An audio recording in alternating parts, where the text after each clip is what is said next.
Happened in the 90's.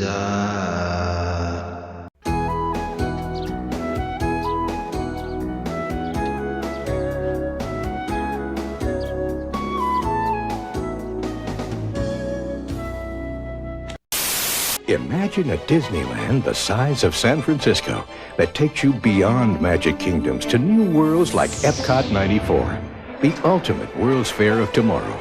Imagine a one-of-a-kind journey into the latest vision of the future, or traveling the world on a fabulous tour of sights, sounds, and sumptuous cuisine. Epcot 94, one of the most exciting experiences of the greatest vacation imaginable, Walt Disney World. Hey, boys and girls, this is Steve G and Matt G with Happening in the 90's, a show where we talk about things that happened in the 90's. So get out your Power Rangers jumpsuits because we have a very special guest today, Miss Shannon Parolaz, the queen of Game of Nerds.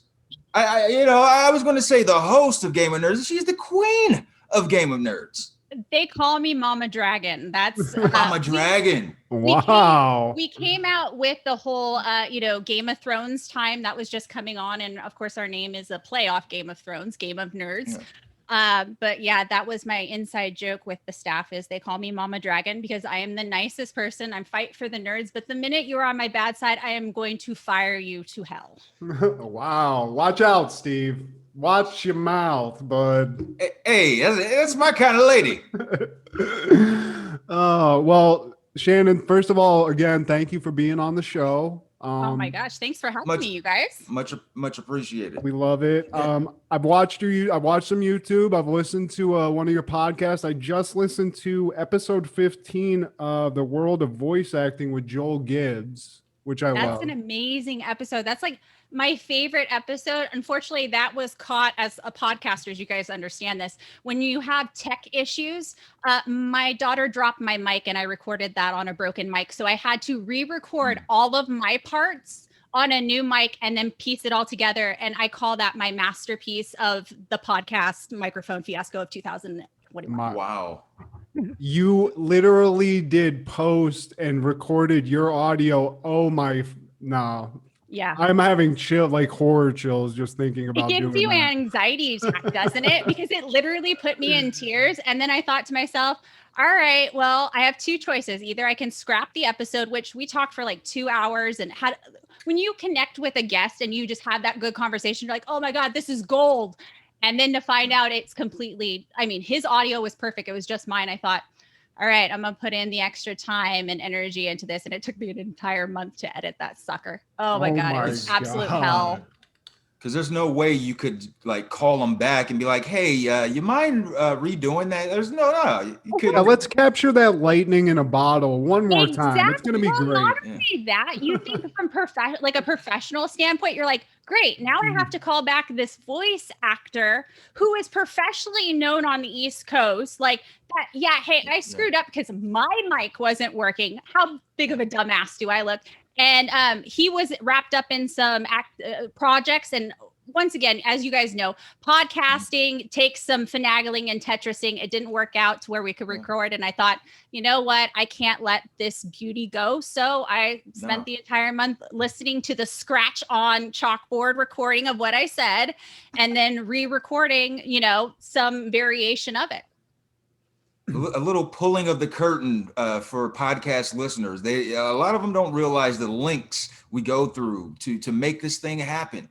No, I talk about it on my podcast all the time, especially with creators and writers and, anybody who creates anything.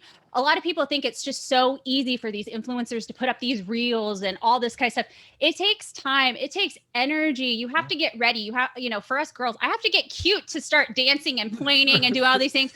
Podcasting takes multiple emails of setting up scheduling and, checking your audio works, making sure everybody's on time, making sure you have a skeleton that everyone agrees on and that we know what we're talking about.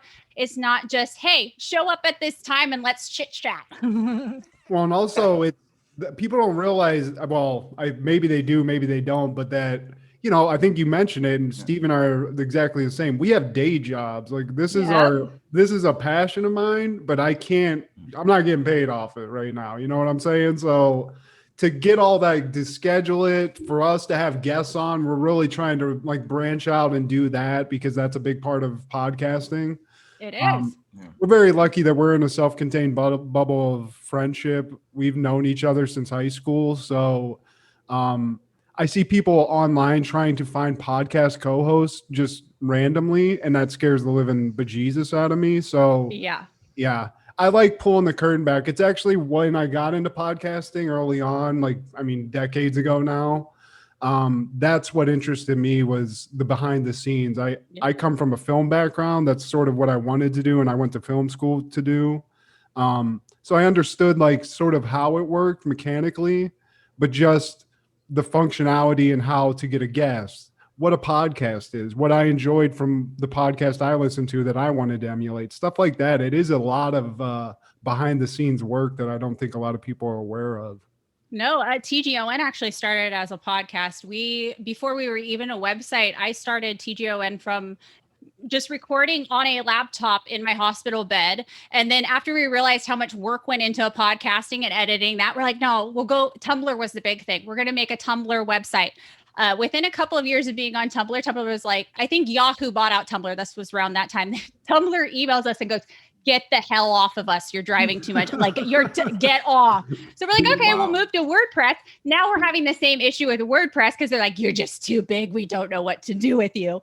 But it for me, my background was was on my way to get my doctorate in physical therapy. I was working at Cirque du Soleil at the time.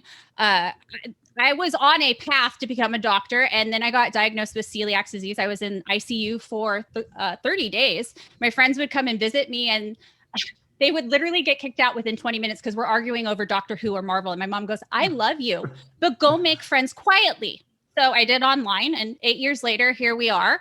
And just it's been one learning experience after another, learning how to build a website, learning how to build a YouTube channel, learning how to build a podcast this last year. Everything has been a learning experience, and you're never too old to learn something new. Knowledge is power, and you're always going to meet somebody who knows something you don't know.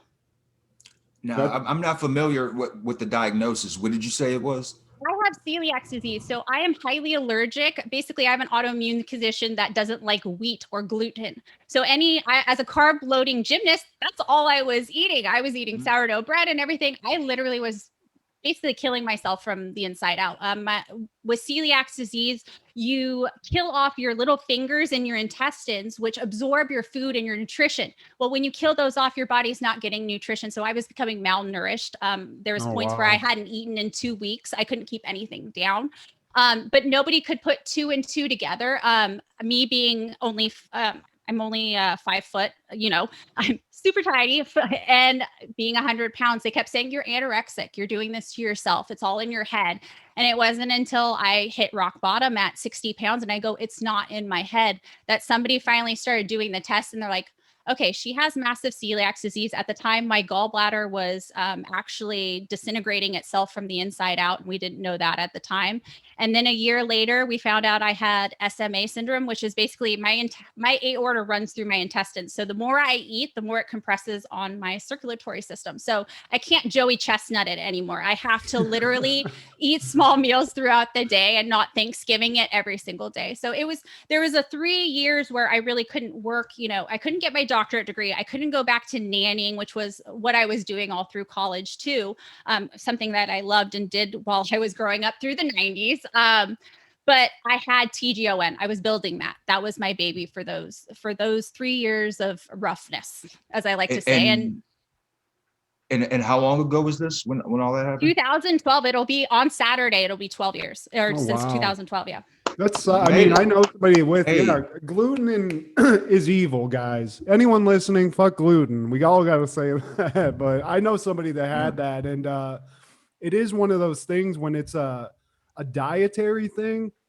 I had a medical issue, which is why I sort of really got into podcasting. I got leukemia like 4 years ago. Oh my gosh. I don't have it anymore. I'm good. We're good. Rocking it, dude. Fuck cancer. But medical issues, like I talked to people that had digestive stuff, and it's really insidious because, like you said, a lot of people just pawn it off on it being a mental thing or like you said, like anorexia. And then you're sitting there like, guys, I'm wasting away here. And it does take something like that. So congratulations. Yeah. Thank God that you got over Always it. advocate for yourself. If you think something's wrong, don't stop until you have a solution or you have an answer to your problem, because we all know how crazy the healthcare system is, but the only person who knows you the best is you. Yeah, and look at where we're at now. You got over celiacs, I got over leukemia, Steve got over me being a jerk off and not connecting, and we're here, we're podcasting, guys. We're doing it. We're living the dream, basically. Right? The American dream. So Yeah. whenever you got started with Game of Nerds, you said it started in many iterations. And when I was looking at everything, like the podcast, you're heavily involved, but your YouTube channel, it seems like there's a lot of other characters involved in your world in Game of Nerds. It's had a wild ride. The YouTube channel has that's the baby that I feel gets no love. It's the child. Yeah, it's just the child that gets no love, unfortunately. Because YouTube, it takes, just like podcasting, I feel like YouTube takes that much more time. Like that's a whole nother, I applaud you guys for what you do, because I tried to do it and I literally cried. I cried. Okay.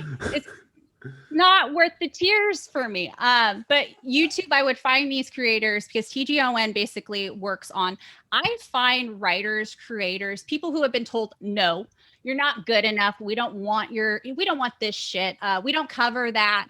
And they find a home with me.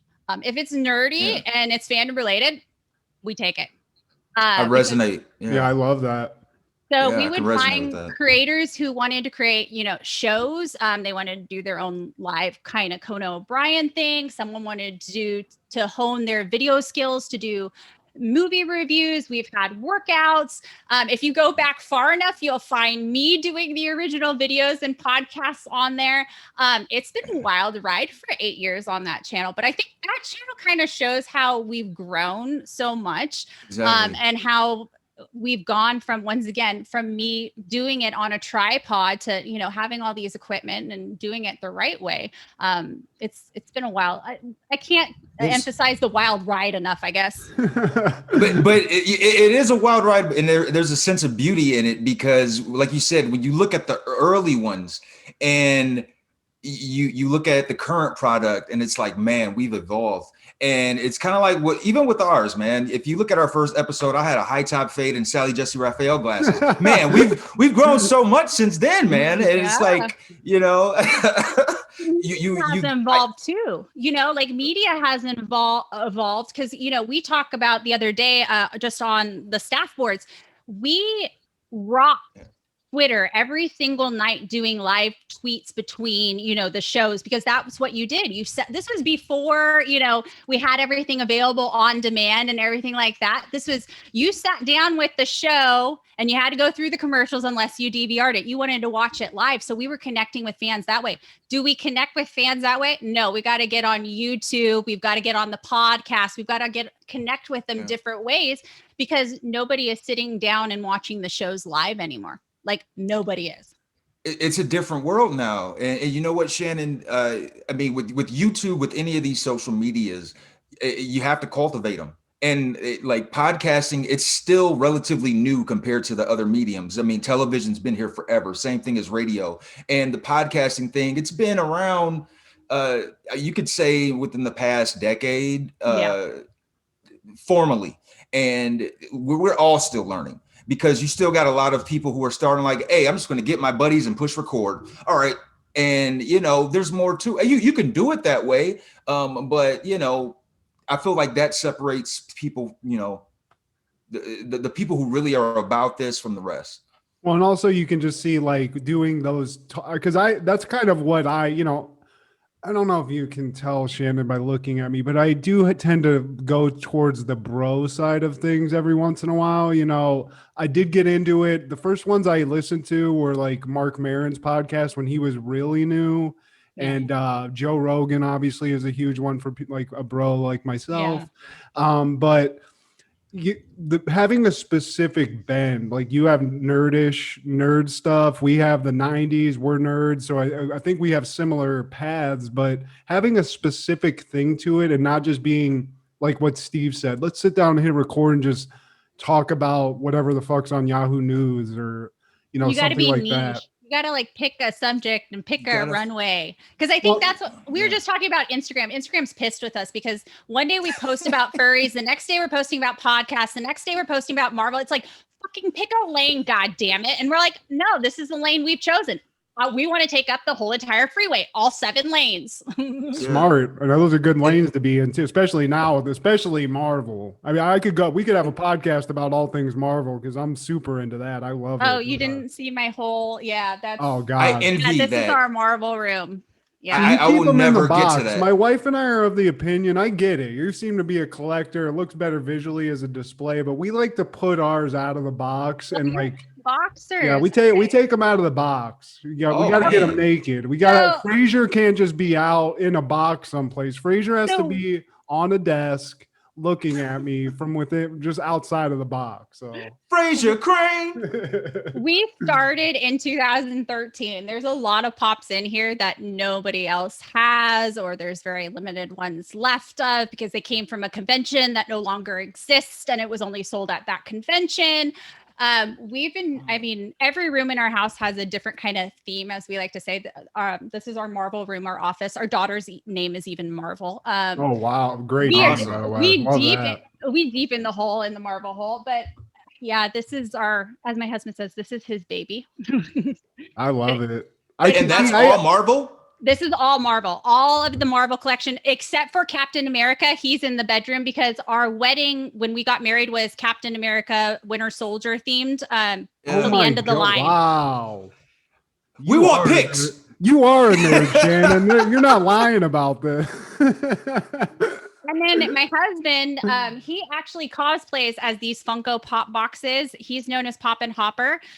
He basically make a life-size Funko display, and he sits in the box and goes around at the conventions with my Game and Nerd stickers on his butt, and he makes my advertisement a little bit easier, and he gets to have fun and cosplay and be out there. He loves doing it, and I know he's working on a new box as we speak. Oh, now one question about the wedding, just because I love Captain America. I'm a big Captain America fan now. Who were you in the wedding? Were you Winter Soldier or Captain America? My podcast, I'm everyone knows that I love Bucky Barnes. He is my cinnamon bun, as it's referred to in my house, my cinnamon bun. I love Sebastian Stan. The running joke with my husband is if he shows up at the house, I'm packing me and Marvel's bags and we out.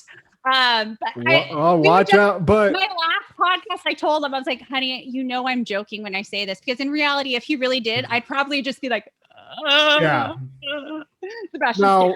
If in that respect, then you're Bucky Barnes in the wedding. Does your husband have America's ass as Captain America does? Okay, he's a guy with the big ass. I too am one of those people, so I just had to ask. So he, after we got married, he had the beard going, and then we went into Endgame. We got pregnant with Marvel, and I saw Endgame, and for us, Peggy and Steve are our ultimate OTP. Like, we knew from the minute when we first started dating and saw Captain America: First Avenger, we're like, nope, Steve and Peggy are meant to be. We had our wedding was right when Civil War came out, and everyone's like, see, Peggy dies. She doesn't get Steve. And I was like, you guys, it's okay. I'm going to have my wedding. I had my cake toppers, Peggy and Steve. They were our cake toppers. It said till the end of the line. And then we got pregnant with Marvel, and I sat at the end of Infinity War or Endgame, whatever the last one is, and I get them all mixed up at this point of what one goes what. But the end of the thing, I'm just sobbing, and my husband goes, "You're not going to go into labor in this seat, are you?" And I said, "No, but I knew we were supposed to be together." So we got what we wanted. That's all that matters. And the TVA is not coming after them, for who all are asking. TVA is not coming after them. Well, I just want to salute to your husband for having a big America's ass like myself, because I feel like a man with a nice badonkadonk is just not, we're not shown in a good light in the world. So I just like to shine light on that. So He gets his influence from our cosplayer, the Masked Mateo, who has been basically dubbed the king of the butt. So if you have not seen the Masked Mateo on our cosplay channel, he is fantabulous as Dick Grayson's Nightwing. Okay. Okay, so basically, Masked Mateo, Matt, and your husband, they need to have a twerk off. We'll make it happen. Dude, I got some short shorts in the closet right now. I will get out here and just let these cakes fly if I have to. So, hey, DJ, play Juvenile. Cash you Money Juvenile taking guys, over for the 90s sidetrack Sally. Do you know Juvenile has a Vax that? I saw that. It popped up on my TV. It hurt me on the inside just to watch it, but I do have to say, salute to him for being a little woke and coming out with that. Could get that money, Juvenile. I just hope everyone not named Brian Williams got paid for that. Brian Williams, for the people not in the know, is Baby, the owner of Cash Money, and the person. Brian Williams got that money, Steve. Manny Fresh was even in this shitty video, but again, he was rubbing his hands the whole time. Yeah. Baby, getting that money. Yeah, vax it, baby. Well, again, if we have to have a twerk off, Shannon, I'm here. I'll make it happen. You just contact me, and I'm in the West Coast. I can get this thing popping. So I'll have my people call your people. Okay, I love it. Game of Nerds taking over for the 99 and the 2000. Well, and so, go ahead, Steve. My bad. I was just going to ask: does your husband participate in the Game of Nerds as far as creating with you? He does cosplay, and he's my number one supporter. He's the one who listens to me when I have an issue. So I think he just ends up being my psychologist. He's the team psychologist is what we're going to call him. But, for running a website, I have a lot of staff I can, bump things off of. But when it comes down to executive decisions where I'm sitting there going, making the tough decisions and you just want a soundboard, he's always the person who's going to listen to me and kind of give me the pros and cons and go, well, honey, from a business standpoint, I think this is the way you need to go, or we need, I am blessed to have him because I don't know I don't know many men who would turn around after your wife, becomes pregnant. I said, okay, I'm going to go back to work as a nanny and go back to doing what I love. And he goes, you're staying at home and you're doing Game of Nerds. He goes, this is what you're going to do. Let's give some applause to the husband. Can we get a government name, or is he keeping off Let's the just record? call him Mr. Big Cakes for right now. Mr. Big Cakes. Yeah. He's Poppin' Hopper on Instagram if you want to go give him some love. Give Poppin' Hopper some love. And he's a good he's got a teammate, nice man. butt too. Just give him a nice lift. He's currently watching Marvel right now so that I can chit chat with you guys because it's a tag team match over here. We started working from home in March and we've been his desk is literally just out of view here. And we've been tag teaming it for the last, oh my gosh, yeah, it's been over a year now. And keep on doing it. So I can't ask for a better husband partner in crime. Man, shout out to him. And how did you guys meet? We met, I was a high school senior. He was in college. One of our mutual friends asked if I wanted to go out to have sushi with one of his friends. And we met. He was dating somebody at the time. And a few weeks later, I got a message on MySpace saying, hey, do you want to go out and see like a movie or something like that? I said, well, aren't you seeing so-and-so? He's like, oh, no, we broke that off. So I said, okay, no problem. I'd love to go out to a movie, college boy. He had a big truck. I thought, sure, no problem. I got this. So I went out on our first date, which is literally my favorite story to tell. He'll hate me for saying this story again, but it is my favorite story ever. He took me to see a very, very artsy movie that had just came out for the time. Give you some reference. It's 2005. I think I know what it's going to be. He said, my roommate said this is a really artsy film that I'm going to love it. It's about two cowboys. Oh. We get into the movie theater. We get to that tent scene. His face is bright ass red. Bright ass. Because he can't tell if I'm like, is this an okay movie? did I just ruin it? And so as we're walking out, he's beat red. I'm trying not to laugh my ass off at him, right? Because I just think, dude, you have so many balls to take a girl to see this. So we're walking out. He goes, if you never want to talk to me again, I totally understand. I had no idea. I am going to literally kill my roommates when we get there. I am so sorry. And I literally turned to him and I go, no, this is the most epic story ever. I said, we're going out again. And now the joke is it's the story we're going to tell our grandkids because nobody else can top Brokeback Mountain being a first date movie. But we got engaged to 50 Shades of Grey because he felt he needed to top My God, woman. What kind of movie? From here to here. Yeah, I was about to say. Yeah. I kind of knew. He said, oh, yeah, I want to go see 50 Shades of Grey. And I go, I read the books, right? You know what these books are about, right? You saw my face while I was reading them, right? And he goes, yeah, I want to see the movie. And I'm like, okay. So we see the movie and he's fidgeting the entire time. And I'm thinking either, there's only two options here. This is uncomfortable or he's getting way too turned on. He was fidgeting with the ring. He goes, the ring kept slipping out of my pocket. And I was trying to keep it in the pocket, but without you seeing it. So he goes, I kept playing with the ring in my pocket. It wasn't till the movie ended that he proposed, but he proposed. Did he propose in the movie theater? Yes, he did. Man, Oh, wow. I wonder what the people around you were thinking. Like, these people are a couple of freaks. He actually told the whole speech was 15 years ago, I took my wife to see Brokeback Mountain on our first date.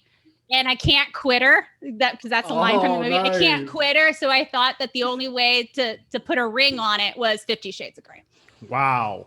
Well, I would have applauded in that theater, and I would have assumed that you guys were like total freaks at that point. Like, these people are going home and doing some shit after this movie. I would have saw that. I'd been like, this is my kind of party. The only thing I remember about I never have seen the movie. I just obviously everybody knew about the books and everything along with that. But I remember we went to see a movie, my wife and I, because they made multiple movies. They made like 3 of them. Yeah, we only saw the first one. We didn't give two shits about the rest of them. We saw something, but we saw people going into that, and there was like people going in with their mom and dad and stuff. And I was like, what in the hell is happening? Why would you do this to yourself? Like little teenage kids. Because I remember anytime a tit would come out, any nude scene or sex scene when I watched a movie with my parents, we're not like Quakers, but man, I would be like, Bridgerton. I don't want Bridgerton with my mom. I can't have my mom looking at these people getting it on like this and just look over and I don't want to see my mom being like, George, maybe we do that. Let's check this out again when Matt's not in the house. It just makes me sick. So yeah, I mean, hey, to each his own, I guess. Yep. So like, what makes you a nerd? And what do you feel like, what's your definition of nerd? Because I feel like people have different definitions. So I grew up, my dad was a huge Star Trek fan. That was what he loved growing up. And so my dad worked for a lot of the silicon-based companies here doing toxic gas lines and toxic plumbing for those. Microchips are not made very environmentally. There's toxic waste involved with making these kind of things. And usually when those things have to be made and those pipes are run, they're done during the hours that, nobody's in or they shut down. So my dad really was only at our house at 5 o'clock in the morning on the weekends or really late at night. So for him, he would try and connect with us with TV because he got to sit in his chair and relax and cuddle with us and stuff like that. It was always Star Trek, Star Wars, or Indiana Jones, always. And then Saturday mornings were reserved for in bed watching Captain Planet, all of those basic cartoons we all grew up with and loved, watching Nickelodeon all day. I laugh because everyone says, oh, kids aren't supposed to watch all this TV. But I remember days sitting on the couch and not moving, watching the entire repertoire of Nickelodeon or the Disney Channel or whatever, and being perfectly fine. For me, I think I said this on a different podcast, but for me, fandom's an escape. Being a nerd is an escape. It's being able to, some people have sports, some people have other hobbies. To me, finding a fandom or something that I love so much where I can get immersed and lost, that is special to me. I think that's a lost, a lost property now in media. The ability to take somebody out of one world and drop them in another. My best example is WandaVision.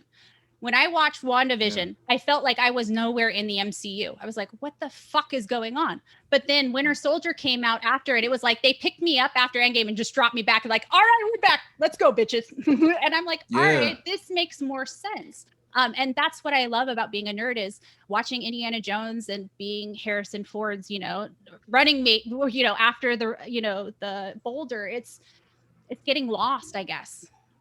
Okay. And so basically fandom, like extreme fandom can make you a nerd about something, because it seems like when people talk about nerds, it's always the typical comic books or sci-fi or something. And I feel like you could be a nerd about comedy. I feel like I'm a nerd of comedy. A nerd. You can be a nerd about basketball. Well, plus nerds changed. Nerd used to be a negative word, and now nerd is like the sexy thing. This is the sexy shit now.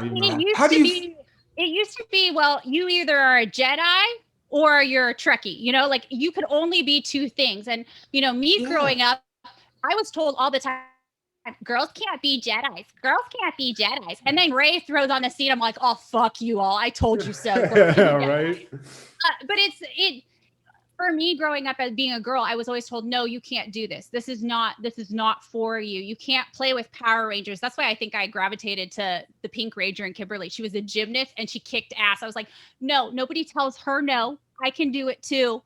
And I can't tell you how many times over the last year in a pandemic where I'll get on a call with somebody and then I put on the video and they're like, a chick runs this website. And I'm like, yeah, got a problem? Like, what's the issue here?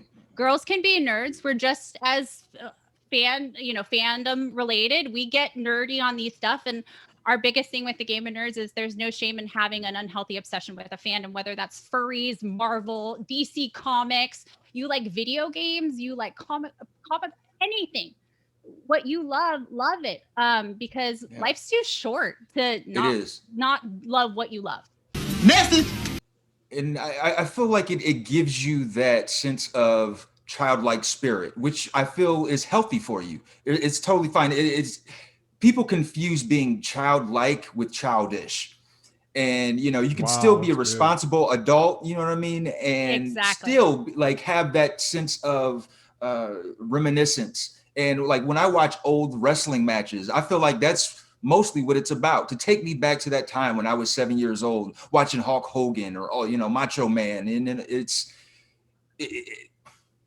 what the point of this show is, Steve. I mean, that's kind of why we did it. Because you remember all these shows you watch and you sort of hold them in this weird place in your mind where even the memory's a little bit, it's like more golden. You go back and it's fun now to watch it as an adult and be like, a good example is I used to watch the movie Twister all the time after it came out on tape and DVD.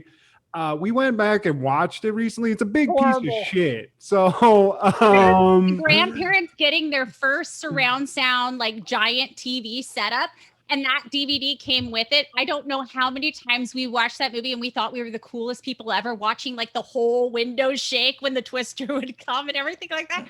Yeah, no, I watched it the other day too. It's a piece of shit.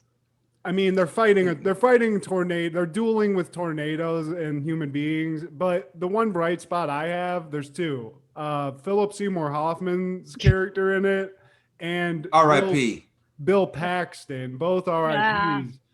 Legendary people. Love them in it. It's just like, I guess what I accepted as a movie back then, when you actually analyze the story, it's like, this is the dumbest shit I've ever seen in my life. But that's fun. That's kind of why I enjoy doing this with Steve when we started. It's like, you might remember an episode of Fresh Prince or Salute Your Shorts or, what have you. And you go back and it's almost more fun for me to see when they're bad. Because another thing when you start listening to a shit, and Steve and I sort of like to go negative at some points, Yeah. Ask at least one fan of our show. And he wasn't a fan. He's negative. He's negative himself. He took a 2-minute clip that we put out out of a like damn near 2-hour show, and he was Yeah. just like, "Oh, you got to stop going negative." I'm like, "Dude, we hold a whole decade in reverence, man." And like, you took a 2-minute clip of me shitting on Sandra Bullock, and by the way, I think Sandra Bullock, she might be a sweetheart. What's your opinion of Sandra Bullock? See, I like Sandra Bullock. I like her. What I've learned, because I learned this early on with TGON. I don't have time for trolls. And if you literally have the time and energy to write a unanimous comment digging on my shit, I'm just going to delete you. I don't give two shits. I don't want it in my yard. I don't want that energy in my yard, because from a writer's perspective, because I have a lot of writers who like don't believe in themselves. Like, and so publishing's a big fucking deal. Like, no joke. If you publish something, you should be proud of your work. So for some dickwad on the internet who doesn't want to show their face on a fake URL to write, "This sucks dick, you didn't do your research," when I know that author spent a lot of time and energy, and yeah, it's their first time publishing, they're going to get better, but you got to start somewhere. Dude, no, you're just going to get delete, blocked. We're talking to you, trolls. We're talking to you, negative guy. No, You hear us? You hear us, Steve's buddy who won't get named on this show? You hear us? Go be a negative Nancy somewhere else. Like, if you have that much time and energy to do it, you need to do something else with your life. Like, that's the reality of it. If you have that much time to watch the video, comment something, think of something negative, comment that, press send, you need to fucking reevaluate your life. Maybe Like, start a podcast about how bad our show is. Maybe that would be a good idea for your friend. I would like that. I'd listen to that. Yeah, he's too busy being negative his goddamn self. Oh my God, Woody Allen's not making any more movies. They're going to shut down the half-price bookstore. Oh my God, in 10 years, Jeff Bezos is going to vax us all and fucking butt ram us. Like, dude, like all these fucking. Fandom happens in the same way. I get people who get so down the rabbit hole. Like, it's just like, you know what, dude, I don't have this much time. Like, if you really think I have that much time, you are so mistaken. But at the same time, I have to take a step back and realize maybe this is the fandom that they're obsessed with. And that, you know, maybe this is something that, you know, does mean something to them. And I kind of have to take into account. But there's a lot of ways you can put criticism without being an asshole. It's healthy discourse. Yeah. And like I've seen that on our Instagrams. You know, sometimes people will comment on a picture of I'll post a picture of the anniversary of a certain album or something, and somebody will state their opinion about it. And you know, I have to differentiate: is this just trolling, or you know, hey, we can go back and forth from time to time. But sometimes, a lot of times, I don't have time. I love it. Now, off the hatred and off the haterade drinkers out there, and let's go into the 90s, Shannon. Now, we've gotten some preliminaries out here. You're an amazing guest. Now, first, I just have some questions based off of, we send questions out a little behind the scenes. Shannon was kind enough to answer these, and you've kind of gotten into this, that you were into Nickelodeon and Disney quite a bit as a youngster. Oh, yes. So at one point, I could literally tell you what was coming on at what time. Like, that's how deep I was in. Like, that was my escape. You had to. There was no internet to look it up. You either had the TV Guide channel or you had to know when to put that channel on. I could not do the rolling because my luck, every time I left, oh, yeah, my brother would switch the channel or I'd miss it rolling through. And you know how long it takes to roll back through? Forever. It's the equivalent of AOL dial-up. I'd rather listen to that. No one will ever know that horror anymore. So, oh my gosh, all those kids with the my kids don't get it at all. The nanny kids, they're like, Shannon, did you have this? I'm like, no, I didn't. Why didn't isn't it DVR? Yeah. Why isn't this DVR? Why? Well, just hit the guide button. It's like, guys, I had to send a carrier pigeon to know when to watch freaking Nick Arcade, for God's sake. You guys have no idea how lucky you are. I remember elbowing my brothers like in the way, like, shit, Hidden Temple back on. Move, your team's going on first. Get out of my way. Well, now, in my opinion, Nickelodeon and Disney, at least for me, it was almost like there's two very separate camps, at least in the 90s. Some people like Nickelodeon, some people like Disney. I was very much a Nickelodeon guy. I never really watched Disney Channel that much. But what if you had to just pick one, what would it be back then? What set you claim? I will go Nickelodeon. We were very, so it was Nickelodeon for most of the day. Disney Channel was always our weekend, like, because there would always be a movie or something going on. And VHS back then were expensive. My mom didn't buy all the VHSs. So if we wanted to watch specific Disney movies, sometimes they would air them on Saturdays and Sundays. So if we wanted to watch Aladdin or a movie we didn't have, okay, we went to Disney. But my brothers were big into Cartoon Network if we could watch it without getting caught, because there were so many shows that my mom didn't approve on there that, we had to be secret squirrel about it, and which we got really good with the remote. Like we could switch we had a back button on our remote, so we could like flip the channel really fast if we knew she was coming. We're familiar with that. Oh yeah. Yep, had a lot of that. I had to turn off Ren and Stimpy. I mean, I had to turn off other things. I probably don't. I wasn't allowed Ren and Stimpy. Ren and Stimpy was not allowed, and that was like pre, South Park days. And now my mom laughs. She's I should have just let you guys watch Ren and Stimpy. That was nothing. But that was like she only show on Nickelodeon. My mom's like, you can't watch that. Sorry. Yeah, that was the same with me. Invariably, she'd come down and like one of those gross like close-up shots would be there, and she'd be like, "What in the fuck is this? Turn this off." And I'd be like, "God damn it, Mom! Yep, I gotta see this." Dexter's Laboratory was the only one on Cartoon Network we could get away with. Eventually, Powerpuff got in there, but once again, Courage the Cowardly Dog. And those kind of shows, those were just too much for my mom, as she liked to say. That was my mom's always phrase. It's just too much. Shannon, you're too much. This is just too much. All right.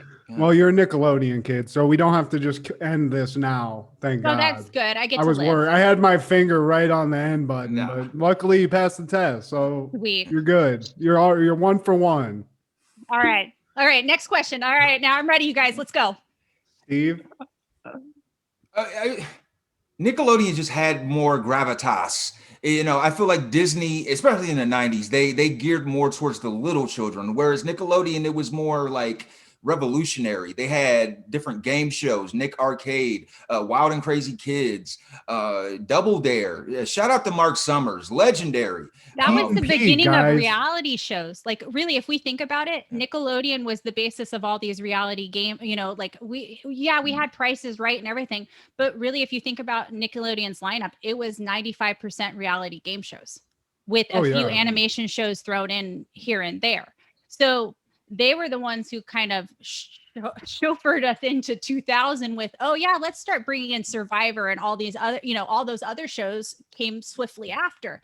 I always wanted to be on Hidden Temple so damn bad. Like that was my life's goal. But I knew my parents were never going to take me to Florida unless I went for cheerleading. But then we were stuck at Disney World, so I wasn't going to go to Universal Studios or Nickelodeon side anyway. So still dreaming. Maybe I'll take Marvel. I guarantee you they're gonna bring it back, and it's just gonna be for people our age. It's just gonna be people like blowing their knees out trying to win Legends of the Hidden Temple. Have you guys seen Paramount Plus and seen all the reboots that they've been doing? I just watched the Rugrats we have reboot. A little problem with Paramount. Oh, did Plus. you? Sure. Okay. We don't like. Okay, here's my bitch about it. I don't appreciate the $4.99, whatever the fuck it is per month, right? Reality, there's not enough to keep me there for $4.99. You are not Disney Plus. You are not nothing. You could have easily put this on free somewhere else. You could have put this on your regular channels and boosted up your cable ratings. But instead, you created an entire platform just to put this and iCarly out and to house your movies. And it sucks. The functionality, at least of ours, you can't fast forward. If you try to watch shows, we have a bend of watching specific episodes of shows and whatnot, and you'll be like, "Oh, Salute Your Shorts is on Paramount Plus. We can watch these." Yeah. And then you go, and it's like, "Well, there's only 5 fucking episodes of this show. What's going on here?" So I don't want to just drill Paramount Plus. We've already done it enough on this show, but I don't like it, but I do. I just think right now Nickelodeon's, and I don't know how they're not aware of this, but the amount of nostalgic value that the shows, like, they don't even have to make new shows. Put the shows out we watched and watch how much money just comes. You could just have your own Well, they streaming had service them of all on that. Hulu. They had them on Hulu for the longest time. You could get all of Rugrats, Rocco. For the longest time, they were all on Hulu. And then right when Disney Plus was about to come out, they started pulling all of those, all of them off those platforms so that they can make their own platform.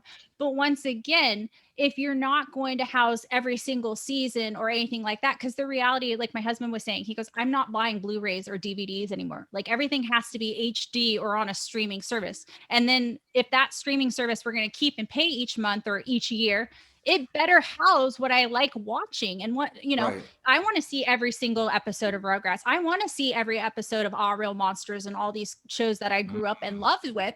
But if Yeah. you're not going to put them all there and nobody's going to stay for $4.99. And really, to be honest, I only bought into it to watch Rugrats, and my daughter loved the Rugrats, thought it was really, really cute. I thought it was amazing that they brought back all the original characters. It's not going to work unless they bring back all those original characters for a lot of these shows.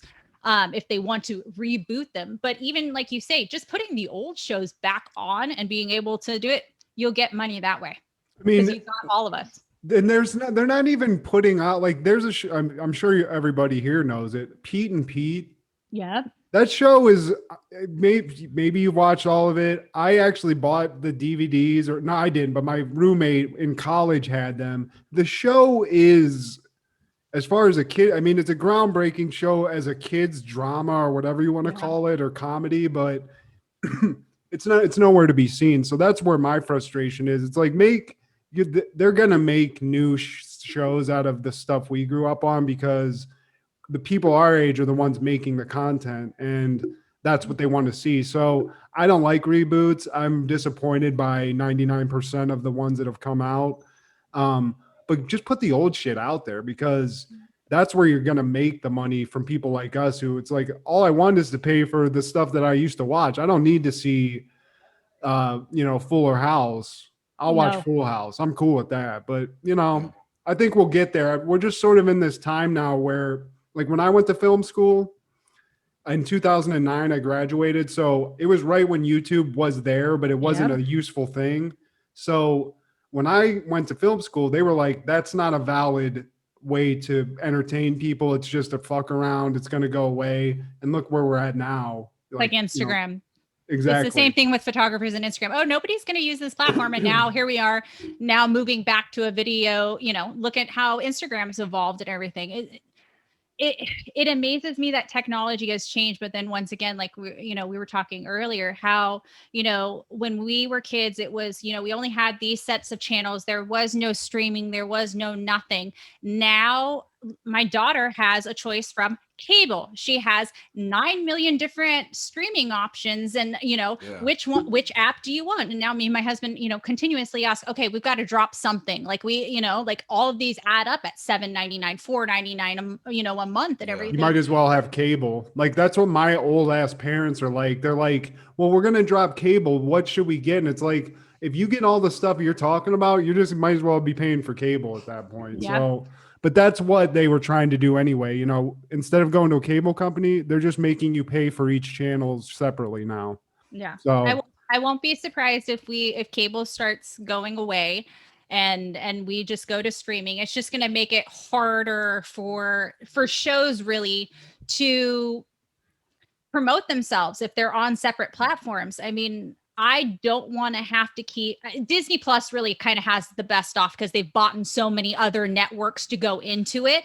That they are the only ones who are probably going to survive this, because they've got so many other networks. Otherwise, you're like Paramount Plus with like, all right, you got everything on Nickelodeon. How far is that going to fucking take you? And your movies. One good thing on Paramount Plus I found, I just have to give a shout out to it because I'm a Frasier fan, and it's basically Frasier remixed, is Hot in Cleveland. The show with Betty White. If you like 90s sitcoms, especially Frasier, that show is hilarious, because basically it's just Betty White popping off to the fullest extent and just ripping to shreds everyone else on the show. So it's hilarious. Watch it. Well, Paramount is owned by Viacom, right? Correct. Yes. And they it's not just Nickelodeon. They have the MTV stuff. They have I believe CBS material, They And do, but CBS has shit. And here, okay, now here's my bitch from a media point of view. Okay, so CBS owns CW. Okay, right. Now, our bread and butter when we first started Gaming Nerds was those CW superhero shows. We were pumping them to no end. We would get the photos and everything like that. Can we get screeners? No. Well, we're giving you all this promotion. People are really liking these shows. Can we get some screeners? No. You want to know why? Because you have to cover CBS shows to get CW shows. Who the fuck watches anything on CBS? Nobody. Agreed. The only thing at the time was Big Bang Theory. And they're like, no, or Mom. And they're like, no, you need to cover some CBS shows to get the CW. I'm like, no. None of our fans watch anything on CBS other than No one cool watched Theory. CBS. None. Not like in our whole lifetime, even in the 90s. Like I always looked at CBS as stale as programming. Murder, She Wrote, Designing Women, Major Dad, Murphy Brown. Brown. I don't even know if it was on CBS, but it has to. Just the tone of the show, it has to be. I feel like it was on NBC, maybe that one. Murphy that Brown? One. Yeah, No, that was CBS. Was she on CBS? Okay. Yeah. Because I never watched it. And evening Shade, and Cosby. Not the Cosby Show, but Cosby. Picket Fences. Picket Fences. Touched by an Angel. If it wasn't Nickelodeon, the only other channel we were watching was ABC because that was TGIF. Yeah, that was it. Sure. It was a whole vibe. As the kids say, Friday nights in the 90s was a whole vibe. You order the pizza, you might make a stop at Blockbuster for the TGIF after party. Oh man. Oh my. I miss the smell of Blockbuster. Like I miss there was a documentary we watched on Netflix about the last Blockbuster that's out. And oh my God, the nostalgia value there. I remember getting my own card because my mom got so tired of like going in. She'd drop me off and go run errands because Mervyn's was in the same shopping center. She goes, okay, go to Blockbuster, pick out what you want. And she'd give me the cash because at those time it was under $5. It's under $5. She knew exactly what we were getting. She goes, and you meet me back right here in front of Blockbuster. And I had to get my own card because, of course, they wanted to check your ID. And so the owner finally had to give me my card. So I was like the only kid in school who had their own Blockbuster card. I was so fucking cool, you guys. Like that's my only claim to fame as a childhood. That tells you a little bit about the safety of the 90s compared to now. There's would you be able to do that with Marvel now in today's age? No. But we also, my mom, we were laughing about this the other day because, my parents grew up in kind of the, rural Silicon Valley. We had an acre backyard. My mom's version of childcare was go the hell in the backyard and play. We actually had a dinner bell because we had farm animals that she would ring when it was time for us to come back inside. And we literally would spend all day outside unless it was raining. And then we were in the den with the TV. My mom wanted us out, and yeah, no, there's no way I could find a backyard first off in Silicon Valley, to dump my child out unless I can pay over $1 million to do so. But yeah, the whole safety issue alone, I don't even leave my nanny kids anywhere. Like the next aisle in Target is too much. Like I want to hear you, Marco, Polo, Shannon, I'm going to find you. It's unfortunate that we've gotten to that point in society, and technology, it has a lot of positive aspects, but that's kind of like one of the, I guess, downgrades. It has a negative aspect, whereas people can get in touch and contact people from an anonymous standpoint. Yeah. Well, it's gotten more scammier. Before it was, people collect calls, in the 90s, it was a simpler time. And like we were talking about earlier, we were worried about Y2K and the computers taking over and the world ending. No, that was the least of our worries. What it really was ushering us into an entirely different generation from what the 90s was. Because if you look at the 2000s versus the 90s, they're like living on two different freaking planets. Yeah. Oh my goodness. Like pardon my French, Shannon, but I always looked at 2000s as the basic bitch of decades in my lifetime. It's just it's so simple minded. I feel like okay, if I'm sorry if you're a Friends fan, but like Friends was like the #1 sitcom, and it just so bland to me. Why wasn't Friends on Dawson's Creek. CBS? Dawson's like that kind of shitty shit. You love that song, Steve.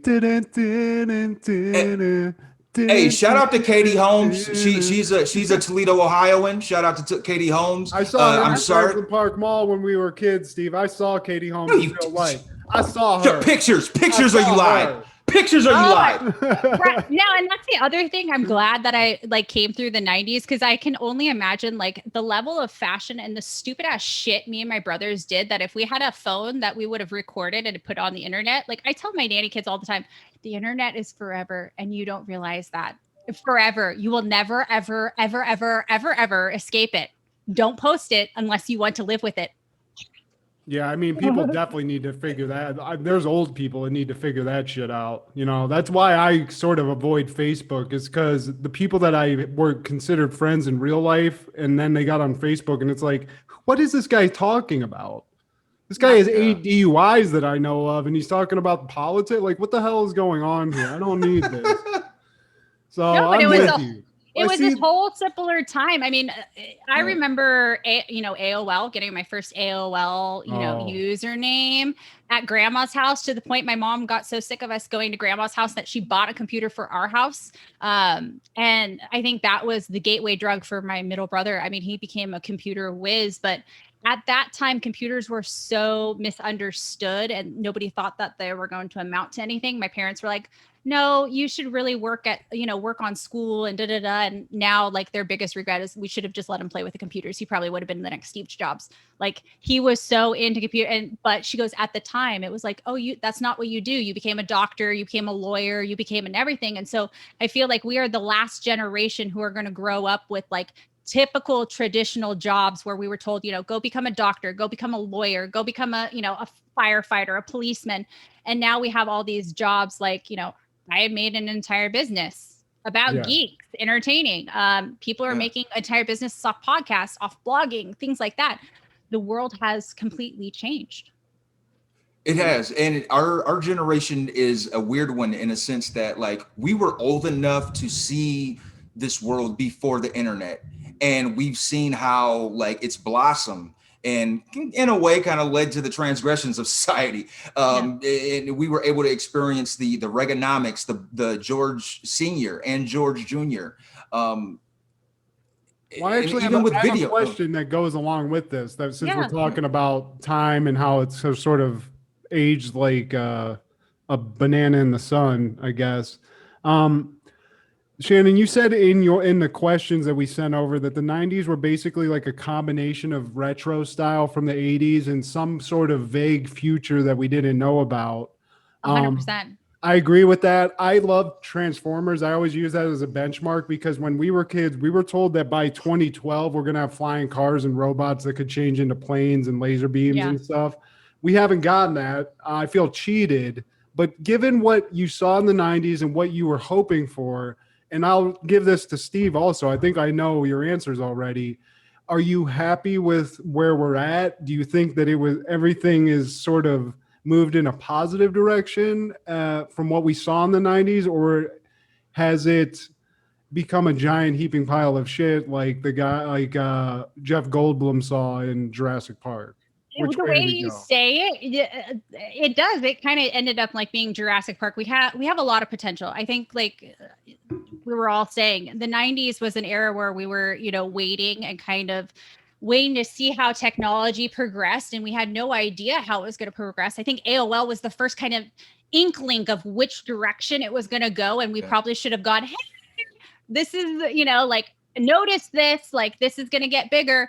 It wasn't until we jumped into the 2000s that it was like full speed ahead at warp speed and there was no slowing down. We're the generation who understands that, yes, it can be good. You can have, I feel like the 90s was like slow. Like I said, it was retro 80s slow. We had the funky designs, we had the neon colors, but we were slowly starting to grasp onto these alien technology. I mean, look at the Discman. Look at, Tamagotchis, Game Boys, all the basic systems that came out then, that how evolved they've just become in the last 20 years is insane. I feel like we went so fast, and now we're trying to make up and fix things as we go. Yeah. It's like building going a so boat fast. with leaks in it, and you go out in the ocean, and while it's sinking, you're like, let's fix all these now that we're here in the Duct middle of tape this right abyss. here, right here.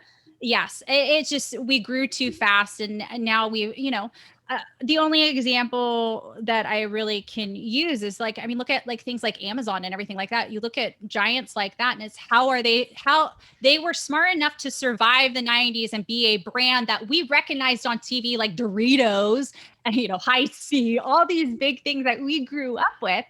And they transferred online and now are like literally leaving this planet. We've got Jeff Bezos is out. Peace out. Like, all right, you guys, like, this was technology used not for good. It was not used for good. It was used for evil. And if we had used it in the right directions, I mean, the pandemic and education alone could have easily been done pre-pandemic. We could have had an educational technological system in place for what happens if there was a national disaster in the city of Oklahoma. Those kids are going to have to go digital for a couple of months while they rebuild the school. We could have had a system already in place, but we were too busy trying to deal with, is Facebook sharing our information and things we weren't thinking about when those things showed up. I mean, where is Tom? Okay. Anybody asking Tom what he's doing with our information from MySpace? He was our first friend. Did anyone ask him? Bezos, he's buried in Bezos's backyard somewhere. I feel like our generation is going to be the generation to stand up and go, all right, well, we saw the 90s. We know it can be good. Now let's fix this shit, because now we have the tools to do it. I just, not to sound like, oh, the boomers need to get out of there. It's not even that. It's, they do, though. The boomers have realized the technology. They realize that what technology is. And I think they are so now past it. And they're like, you guys, we don't understand this, all that. Now they're kind of just relying on us to figure it out. And I'm hoping in these next few years that some of us kind of take charge and go, all right, this is the direction we need to go to be better humans and save this planet. Because if we haven't remembered, this is the only planet we get to live on. This is it. There's nowhere else to go. Yeah, it's up to us at this point, because the boomers, they're stuck in their ways and they're always trying to compare their thing in their days to what we go through. It's like, yeah, back in my day, I owned a house and a full family when I was your age. Like, the houses cost $5 when you were my age, Grandpa. Yeah, exactly. Like, college education was $1.50 per year. Perfect example, you guys. I get told all the time, oh, well, me and your dad, I stayed at home and your dad worked full time and we were able to buy a house. Mom, you didn't buy $1 million house. Your house was not even half that when you bought it. I was about to, where you live, you can't even get a house. You got to get a garage for $1 million. So yep. So it's they're but like I say, my mom is slowly realizing, oh my God, they're right. And now I think, like, my mom and my dad, for example, are now like looking at us. Okay, well, they live out in a farm in Gilroy and they've got 25. Okay, well, can we reparcel this land so that we can give it to the kids so that they can just build on the property? Now they're trying to figure out ways that they can make it work, because they realize, it's not going to get any easier. And my only choice is to move somewhere else far away from them. And they want their grandbaby. They want to see us, I mean, you have to be able to adapt. You do. Now, I have another question based off of your answers. You brought up being an athlete as a kid.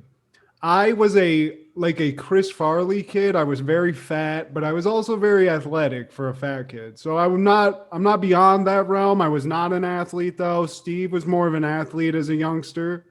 But as an athlete and as a girl in the 90s, did you gravitate to like the Disney, like the classic sports flicks like Mighty Ducks and Sandlot, or because there really was no girls in those movies, aside from what's her name, Icebox and Little Giants? Yeah. And there was a girl, I think, in Mighty Ducks as well. Did you did you like those movies as an athlete, or were you just like, I don't want to watch sports and play sports? Were you one of those people? No, I liked Mighty Ducks was one of my favorite, but I think that was the precursor for me loving Joshua Jackson and Dawson's Creek. So that may have its own spurring thing. Yeah, right. Okay, we're back to it, right? But I really kind of gravitated towards, like I said earlier, Power Rangers, like really powerful women who like I were just like, yeah, I could totally be them. I could be badass, not take no for an answer. I had 2 younger brothers. All my cousins are all boys. There's not many girls in our family. So I was a tomboy. I was a gymnast my whole life. I was doing flips. My mom used to yell at me all the time. You cannot wear a dress if you don't wear shorts underneath. Nobody wants to see your underwear on the bars. And I had no cares. But those movies, I think they kind of made me, I want to play hockey. I want to, like, I remember watching Karate Kid. I want to do karate. Mom's like, no, you don't do karate. You're going to stay in gymnastics. But I always wanted, I think it kind of just gave me a drive to want to do more. And I always I attribute it to my dad, because my dad was also a race car driver on the side. And he always said, girls can do anything. You want to ride a motorcycle? I'll teach you how to ride a motorcycle. You want to learn how to build something? I'll teach you how to build it. One of the precursors for me getting my license was I had to be able to change all 4 tires and change the oil out of a car. If I couldn't do that, I couldn't go get my appointment for my driver's license. So my husband is not hands-on at all. So if anything needs to be fixed or done, it's the plumber's daughter who fixes everything in this house. Wow. I feel shitty because I can't change. I can change like a tire, but as far as the oil thing, no, that's a disaster. I don't do it. But my dad always says it's nice. You have to know how to do these things. He eventually taught me, like changing the brake pads and everything like that. And now to this day, like I'll tell my husband, I'm like, no, we're not going to pay the dealership. We'll just take it over to my parents. We'll put it up on the lift and I'll do it in an hour. Just watch Marvel. And he's like, you're seriously going to do it? And I'm like, well, I'll make my dad do it. I'll watch and hand him the tools like I used to do. Cause that's really, what it was my dad was showing me and I'd hand him what tools that he needed and help him clean stuff. And it, once again, just the simplicity of things, everything came with a manual. How hard is a Tamagotchi? You feed it, you clean up its shit, you let it sleep. That's all you have to do. If you kill it, I feel like that was a precursor that you're not going to be a good parent. Well, I have a lot of old roommates that probably couldn't even do that for themselves back in the day when I was in college. I'm one of them. No, Steve was fine. Steve was one of the cleaner ones, but he knows who I'm talking about. So he saw that. He saw those places. I seen it. I got a question for both of you. Now, in the Mount Rushmore of nerds, who are your 4 heads? Ooh. Oh shit. I mean, I think I have it right now. Okay, hold on. You tell yours. I'm gonna think mine out while you're talking it. Super Mario, Donatello from Ninja Turtles. One of the kids. I don't know. How is Super Mario a nerd? When did he be? Is because he's a nerd game. Icon? Video game. Yeah. Are we talking about like nerd? Or we're talking about the characters that made like actual nerds? Like the prototypical consider like I don't know, Steve. I mean, I'm gonna go with Leonard Nimoy. I would go with Harrison Ford. I would go with I'm gonna go with David Tennant. Because Doctor Who for him was amazing. And I also have to go with his entire name, but Austin Powers, Wayne's World, Mike Myers. Mike Myers? Yeah. Wow. I'm with that. Quentin Tarantino, because he is definitely a nerd and probably one of my biggest influences of the 90s. Mark Summers also. He seems to be a big nerd. And he is a legend. Bob Saget. I don't know if you call him a nerd, but he comes off. He's totally a nerd. He's a nerd. I don't know how that one is safe to be. And then Carlton. The Fresh Prince. Exactly. You got it. I mean, you're having me post this off the top of my dome, Steve. So I feel sort of ashamed of these, but I think they're pretty accurate. I'll go with that. Matt, what would the world be without the Carlton dance? In the 90s, on Monday nights before Blossom, America needed that Carlton dance. I don't even think we realized how big that was while we were experiencing. Because even now, that's perpetuated through 3 decades. I learned how to do a backflip because I saw him do it. I was like, I'm gonna learn how to do that. And I literally went to my coach and I said, Did you see the Carlton dance? And they're like, yeah. And I'm like, I want to learn how to do that. And did you do it to Tom Jones? You have to. That's how you get the rhythm. But as somebody who's very white, Shannon, I don't know how you feel, but I can't dance. If I even try to do that, I get really self-conscious. So my husband can't dance. Thankfully, being a gymnast and a cheerleader, I have rhythm. Our biggest worry when having my daughter, I was like, oh my God, if she has white boy dance moves and has no rhythm like my husband, I'm going to have to ship her out somewhere or do something. Girl has so much rhythm. She likes to do her little booty bounce with the beat goes. So I'm not worried. Okay. She did not get daddy's white boy moves. She got mommy's rhythm. Crisis averted here. Thank God. Thank God. Tunnels, those socks that go at the dealership. That's what he looks like. Oh, wacky inflatable arm flailing tube, man. Yeah. D. Reynolds. Yeah, for sure. That's my husband. Now, you touched on this earlier, Matt, and this kind of bothers me. Nowadays, it's become chic to call yourself a nerd. And I feel like it wasn't a great thing when I was a kid to be considered a nerd. Oh, you're a nerd. Nobody wants to hang out with you. Girls don't like you. Now, you have these influencers on Instagram. They'll put on some glasses and be like, I'm such a nerd. No, you're not. Motherfucker, you just can't see good. Yeah. How do you guys feel about that? Or you can, and it's just a flex. It's just a low-key flex to look smart, because I guess people equate having glasses on with you having high intelligence, which I don't get. I'm not indicative of that. My biggest, I think, pet peeve about this whole OnlyFans chick.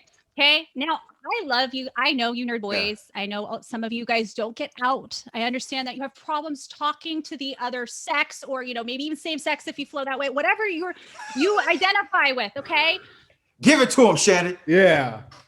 For the love of God, do not go on OnlyFans and tease these boys that they're going to look like I'm going to dress up like Ray and it's going to be my boobs out and my ass out. You are not helping anybody. You are giving us nerd girls a bad fucking name. I don't appreciate. Now, here's my caveat. If you are a cosplayer who kicks ass and that's your style, you do you, honey, because you look better than I do. But if you're doing it just for OnlyFans, and I know the rest of your content is just lingerie and you're dressing up for your Neek boys or it's a request, you're not helping anybody. I always wonder what the percentage of, because I never did this as a young person, but my wife is a journalist, so she'll get free passes to go to comic book conventions. Yeah. And we've gone to plenty out in Los Angeles. And I always wonder, because if you go to those, invariably there are people that are just normies like us that are dressed up, but then you'll see Meg the Stallion dressed up, some chick that looks like that dressed up looking like Katana, and it's do you do this, or is this just you doing a money grab? I've always and if I would have known that was happening at comic book conventions when I was a kid, I would have been there every day, instead of just crying into a Teenage Mutant Ninja Turtles comic thinking I'm a nerd for something, Well, very bizarre. If you've made it to the convention, I feel like you're probably already legit anyway, because I'm sure as you guys know, cosplaying takes a lot of time, energy to make these creations. A lot of these cosplayers go above all to do these things. And hey, if your cosplay has a little thing up your butt crack and you're wearing a skin toot sight and everything, and you're willing to go out like that, dude, you that's not a money grab. That's just that person going out and saying, hey, I worked really hard on this cosplay. This is who I wanted to be today, letting their nerd flag fly, as I like to say. Don't diss anybody's cosplay, because whether it's a Walmart cosplay or it's something you bought and it costs you $1,500 and it's professional, a cosplay is a cosplay. That's what you wanted to go out with, and you chose to go out there. You have the balls to do it. You do you, I think with the OnlyFans thing, if you're just only on internet trying to rake in these people, that's a whole different story. You're not seeing the OnlyFans chicks at conventions. I guarantee you that. They aren't going there.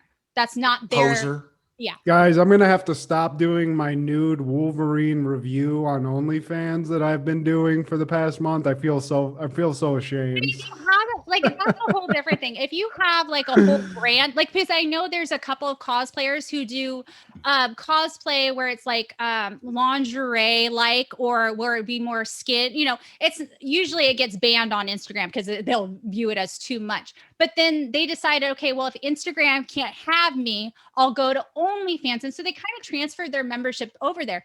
But those cosplayers are still going out to conventions. They're still a normal person, having conversations. That's just, another way that they're paying the bills. And no slack on that. Hey, everybody's got to pay bills. Right. If you can get it, I'm everybody. I was reading an article about OnlyFans the other day with my wife that was about the amount of money that even the most normal person that you'd never expect is making off foot videos on OnlyFans. And one of my friends, I have large feet, so I'm wondering if just my size 14s, just putting those grody things out there might just be worth it at this point. The pandemic's kind of made everybody kind of crazy and everybody needs money. And apparently it's brought out the freak flag of people. This, it brings us back to 50 Shades of Grey, because I remember, getting a lot of slack from fans saying, that's, promoting abuse. Do you know what these kind of people do? They sell panties, they sell stuff. And it's like, different, like that's, you're talking about feet and everything else. To each their own. I'm not going to knock on you, but if that's what you want to do, that's what you're going to do. I got a tattoo on my foot. It'd be way too easy to pick me out of a lineup. I got a mole on one of my toes, so it's like one of those things. My mom would know. Just not to put it out there. So, okay, I'm going to have to rethink my business. Sorry, Steve. We're going to have to table that one. Well, hey, if we get another pandemic, man, I'm sure we'll find a lane. Being dormant can bring the freak out of people, I guess. I've been in this house for 5 months. I think I like feet all of a sudden. Yeah. Hey, it's weird, but hey, we'll see what happens. So Shannon, we're almost to an hour and a half. We don't want to keep you here too long, but we're going to end this one. We got what I like to call popcorn questions. So what we're going to do now, these are just random 90s themed questions. You're going to pick a number between 1 and 50, 50. And whatever number you pick, I'll read the question and we'll go around the horn on it, okay? Okay. So go ahead. What's the first number we're going with? 25. Oh, man. Great. So, I don't like the tone of your voice in that one. This is good. This is not as juicy, but I like it because I'm a video game person. Okay. Sega or Super Nintendo? Oh shit, that one's hard for me. Nintendo. Steve? Oh, for me too? Man, I gotta say SNES. You can't. I had a Genesis first, but I always was envious of the people with Super Nintendo because it had the best games and it had a Ninja Turtle game that to this day I still want to play. So the only thing I remember is playing the Sega Dreamcast and playing the Seaman game where the frog turns into my mom's like the microphone. She goes, "Why are you playing this game?" I go, "I don't know, but but once again, I think that was the Tamagotchi spree, like that was that same era. Oh yeah. It was just a more advanced Tamagotchi. Steve, it was real. I don't know if you remember that, but it was a fish with a human face, and it was really bizarre. It was just like a virtual. It was like Tamagotchi, but 3D, and you could talk to it. Yeah, and it would talk back to you. It was really weird. Go find Google the Seaman video, trailer the Seaman. Please don't Google that. Don't Google Seaman, okay? Or type Sega Dreamcast first, okay? Sega Dreamcast Seaman. Yeah, don't Google Seaman. Oh my god. Pause. It's going to give me the results I didn't ask for. And I'm Googling. Oh my god. Oh, y'all some free. Yeah. Googly goo goo gaga. We got Nintendo all around. Next number, Shannon, 1 to 50. 15. 15. Oh, okay. Another good one. And again, Steve, we've gone over a few of these, but we can go around the horn on this one. Is there a TV series finale from the 90s that stands out as one of your favorites? or just memorable in any way? Oh, I'll get the right. ball rolling just so Yeah, just to please. give everybody a taste. This is a weird one, and maybe you don't remember this, but there was a show called Dinosaurs. There was like a sitcom with like actual dinosaurs. Yeah. If you watch the series finale of that show, it is the Dark as most hell. dark, fucked up one of all. It's so crazy. Went so over our head, like as kids, like I didn't even nobody. remember it. I was like, they had a finale, and boy, did they! It was not. It was a Yeah. bleak one. So check that one out. There is a show on Nickelodeon. Maybe you guys will remember it. It was a space show. It had the chick from Firefly in it. And it only lasted a couple episodes. It was really really short. And now it's going to like really bug me until I figure the name out of it. But I remember the finale and I cried because my mom had to tell me that they weren't going to have it anymore. That and Lamb Chop, the two series I actually cried over the ending of. They had a season finale for Lamb Chop? Well, Lamb Chop got pulled off the air. And so it just one morning, Lamb Chop didn't exist anymore at its regular scheduled time. And it wasn't until weeks later that they said they pulled it off the network and that it wouldn't be on there anymore. And then thousands and thousands of children like wrote into the network, but they wouldn't put it back on.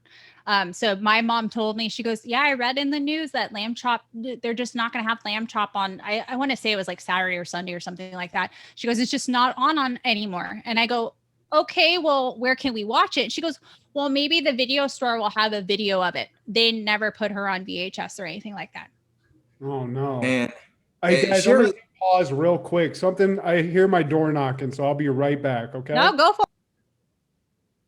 Barney, I used to have a babysitter that had kids younger than me, and I had to watch Barney. And that was like the most excruciating time of my childhood, is having to sit through those. I hated that show for some reason. We actually, at one point, my brother was obsessed with the Goofy movie that my middle brother actually destroyed the VHS. So we didn't have to watch the movie anymore. We were so over that movie. And to this day, we're 30 years old now. Anybody turns on Goofy movie or the song Eye to Eye, my brother and I would just start chucking things. And my mom's like, you have to turn it off. You've reached your maximum for this lifetime. That movie has a huge following for some reason. Does. I don't know why. Movie, but I don't remember it being like, it's just garnered this far, because we went to actually see that. There's where Jimmy Kimmel does his yes, show. this is live. Yeah.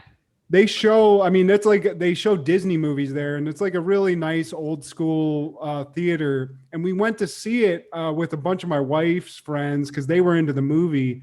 And the amount of people there dressed like that guy, like the singer in the movie and shit, I was like, well, who knew this was the movie everyone was watching?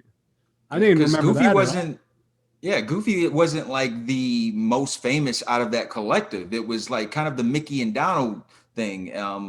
You know, like you said, growing up, I don't remember people like just raving about it. I mean, considering the cult following that it has now. I always thought he was annoying, like Porky the Pig. I was like, I just don't like this. So I don't know, Mickey. Well, don't get me started on the fact, like, what is he? Is he a dog? Is he a cat? Like, when my daughter got into a Mickey Mouse Clubhouse phase, I had so many goddamn questions. I went down like an entire rabbit hole 2 nights in a row, like trying to figure out everything. Thank God my sister-in-law is a Disney guru. And she's like, no, Shannon, this is the way it is. And we still don't have a consensus. Is Pete a good guy or is Pete a bad guy? I don't care. Can somebody just make up their mind? Yeah, it's just like he's like Goofy's the same species as Pluto, but Pluto's on all fours. You know, Goofy has a whole family and he's walking on 2 feet. Apparently, what's going Goofy on? is a cow. Yeah,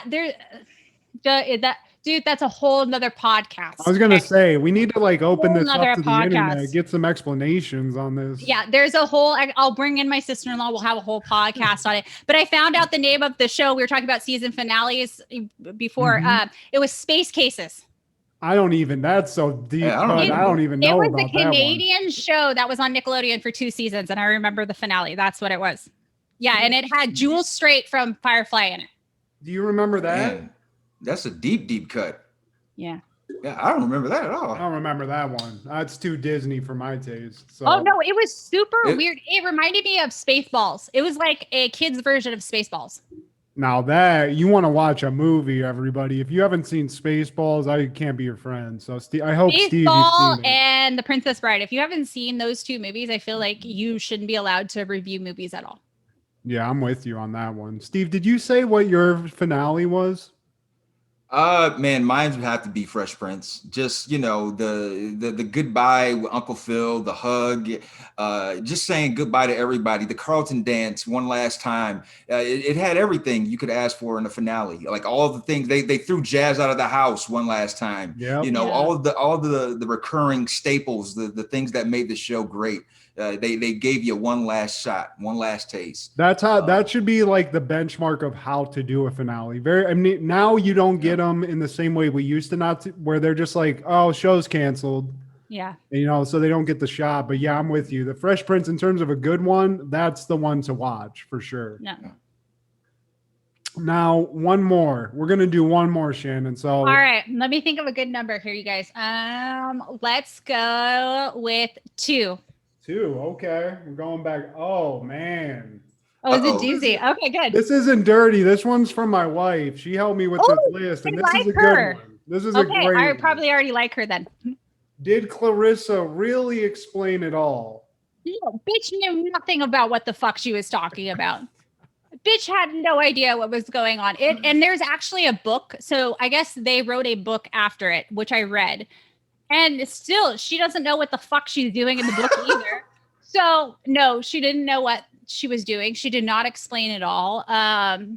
Yeah, the book though, it really, like, if you are a 90s nostalgic girl or even person you love, Clarissa Explains It All. They made a book that goes after the series where she's grown up and she's graduated college and everything like that. And you find out what the family ends up, like how they ended up. Oh my God. It's like, oh my God, you guys, I wish I could just seen it coming because it's perfect. It's a great, yeah, it was a great little nostalgic kick, but no, Clarissa, no idea. No. Did clue. they continue the narrative or did they try to take you to an alternate? Okay. Oh no, they continued the narrative. So it like took pieces of the show, but it like, the show ended when she was in middle school or high school when the show, was airing. I guess they had her at. And it takes place, it like tells all the characters where they all ended up and how their lines like different. And like Fergus, for example, ends up getting in a Ponzi scheme and he's in federal prison. Nice. And the Okay, I mom was and just the gonna dad say, he didn't make it divorce. right. Yeah. I wanted Fergwad out. I did not Yeah. like him. Ginger scared. Hey, I fucks with Fergwad. I don't care. I'm Hey gonna man, mute you in a second, you son of a bee. hey man, he is the GOAT. He is the greatest of all time when it comes to bratty little brothers in sitcom history. And like some of his retorts, his come-uppances are classic, man. He was a hilarious dude. He just had the face that you want to punch, and the casting directors were just like, oh, he's perfect. Yeah, no, that he was my middle brother. I liked that show because it was so relatable for me. Like I felt like that was a relatable show. I think my love for plaid came from there too, because she was always wearing like a plaid, like overshirt, or she had it like tied around her waist. Like Clarissa was fly. He was so cool, but yeah. I feel like that was once again one of those shows with no consistency, no nothing to it. And now I look back and going, how did this last as long as it did? I think it was the main character. What's her It name? was. I mean, Melissa Joan Hart. Yeah. They casted that so perfectly. And also, I remember just the random, like she would create like a video game of some kind. Yeah. So yeah, it was relatable, but kept us interested. I think that's what kept us. But like, I look back at a lot of these TV shows and I'm like, oh my God, a lot of it just went completely over our head. Or like you were saying earlier, we watched it and I go, how was I entertained with this? Like, how is this entertaining? But then I realized, back when we were that little, that was the top of technology. Now it just looks like shit because we have way better technology than, we've got 4K. Of course, Twister's going to look bad in CGI. It seems like the writing has it was more mature back then. Like Ren and Stimpy or like that show Pete and Pete I was referencing. It almost seemed like they were writing a show for adults that they just happened to get bought by Nickelodeon, So now everything, when I try to watch kids stuff, Some of it is good. There's some movies that have come out recently where I was like, that's actually better than a movie. You know, there's a movie called Spies in Disguise that Will Smith was in. That was one of the best movies the year it came out. I think that was 2019 or 2020, right at the beginning. Yep. So there's some good stuff, but like Wish Dragon on Netflix just came out, which was a great one. We've been watching Luca on repeat. There's a lot of good stuff that's coming out. I feel like we just, you know, in the 90s, we were excited when one Disney movie came out a year or something like that. And now we're on to, we need 5, we need 6. Like, when's our next hit? We've gone from, you know, having to sit down and watch an episode every week and fight our siblings at commercial breaks to, oh yeah, I can binge watch the whole season because it just dropped. We've just gotten really, really spoiled, and we want things our way, and we've gotten, you know, hypocritical about some things, like, oh, it can't be that way. I think we need to go back to that 90s mentality of let it go. Let's just go with the flow, you guys, and be kind to everybody. I love it. Yeah, we are spoiled. It's like, man, I'm getting lag in my Wi-Fi with this video chat with somebody I'm having in Indonesia. Like, dude, are you serious? Do you remember how many hours you spent sitting at AOL trying to LimeWire a download of NSYNC's newest song? Just a song. Okay, it took days. Yep. So it's just, we're spoiled. We've gotten things easy, and if we just slow down and fix what the problems that we have, instead of putting duct tape on it, let's put a solid patch on these things, so that, as we continue to grow, we don't have to worry about our kids becoming so crazily involved into tech that we can't control them, or, you know, that tech really starts controlling us. You know, like I said earlier, we joke that, oh yeah, computers are going to overtake us all. They're all going to crash with Y2K. Here we are in 2021, and none of us can get unhooked from a computer or a phone or anything for more than a couple of minutes. We need to harken back to the older days, guy. I'm going to sound like my mom and dad.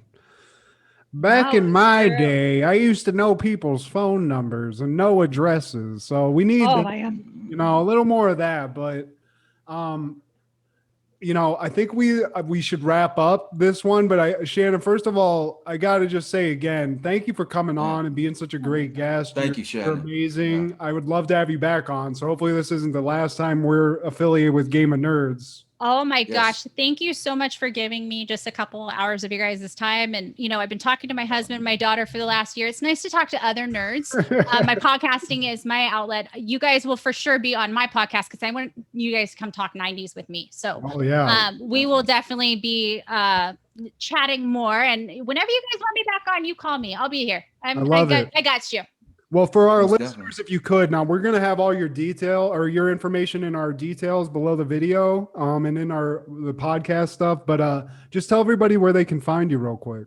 So you can find everything for the Game of Nerds at www.thegameofnerds.com. We're on all social media from Instagram to Tumblr as at The Game of Nerds. And if you want to follow me, my husband, our crazy Funko collection and everything, and our daughter Marvel, we're at the VIPAROLAZ, the VIP Parolaz. Perfect. And we saw that you also are a nanny, and you're doing consulting for nannies. Yeah. Yes. So my career, 15 years, I've been a career nanny out here in the San Francisco Bay Area. I was actually supposed to go back to work with my daughter Marvel, back to one of my nanny families, and the pandemic hit.